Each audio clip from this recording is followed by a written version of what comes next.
Insurance लिन त मन लागेको छ, तर सबैको कुरा सुन्दा सुन्दा धेरै कन्फ्युज हुनुभएको छ भने आजको यो भिडियो हजुरहरूको लागि। सबैको कुरा सुन्दा सुन्दै टर्म प्लान लिन पुगिन्छ अनि पछि गएर पछुताइन्छ भन्नुहुन्छ, पछि गएर रिटर्नै हुँदैन रहेछ भन्नुहुन्छ।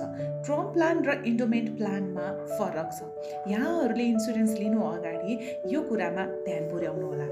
टर्म प्लान भनेको चाहिँ प्योर प्रोटेक्सनमा मात्रै आधारित छ, जहाँ तपाईँको मृत्यु पश्चात तपाईँको परिवारले रकम भुक्तानी पाउँछ।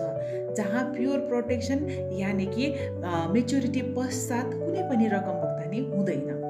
तर इन्डोमेन्ट प्लान एउटा त्यस्तो चिज हो जहाँ प्रोटेक्सन प्लस सेभिङ पनि हुन्छ। स्मार्ट मान्छेहरूले इन्डोमेन्ट प्लान रोज्नुको कारण पनि यही हो।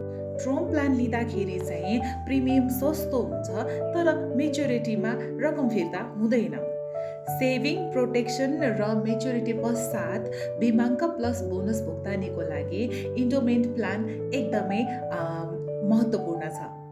त्यसैले अलिकति प्रिमियम बढी तिरेर सेभिङ, प्रोटेक्सन र रिटर्न पनि राम्रो पाउनको लागि भने इन्डोमेन्ट प्लान नै उचित हुन्छ। अब हजुरहरू आफै भन्नुहोस्, टेम्पोररी सेभिङ कि लङ टर्म सेक्युरिटी?